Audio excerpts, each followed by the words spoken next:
Hello guys! Welcome back sa akin channel. Ang pag-usapan natin ngayon ay tungkol naman sa polar tracking. Ang pag-create ng line or polyline na gamit ang ortho mode ay parehas ng polar tracking. Tignan natin. I-create ako ng line. Turn on natin ng ortho. Click natin yan. See? Straight line, vertical, then straight line, horizontal. Kung gusto mo ng naka 45 degree, angle symbol, then 45. Ayan siya. So, kahit ano angle po pwede. Halos parehas ito ng polar tracking. Ang polar tracking kasi ay may given number na siya. May given angles na. So, tignan natin. Itong icon na to, ito yung polar tracking. Click natin yung drop down arrow. Ayan siya. Click natin to. Then, click natin yung polar tracking. On. Ayan siya.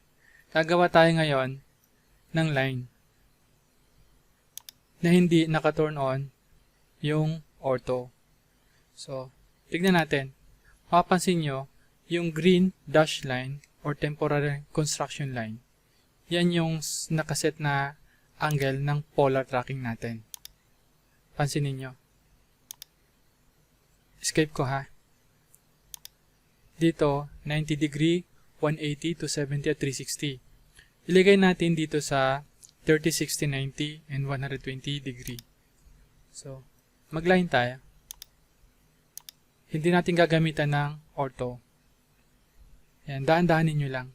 Makikita mo, yung dash line niya, yung green na construction line.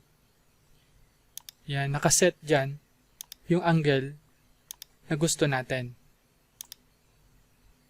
Yan siya.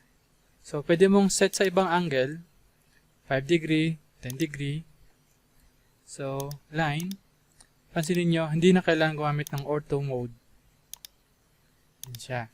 Ngayon, kung mayroon kayong specific angle, click nyo lang dito sa drop arrow down, then tracking settings.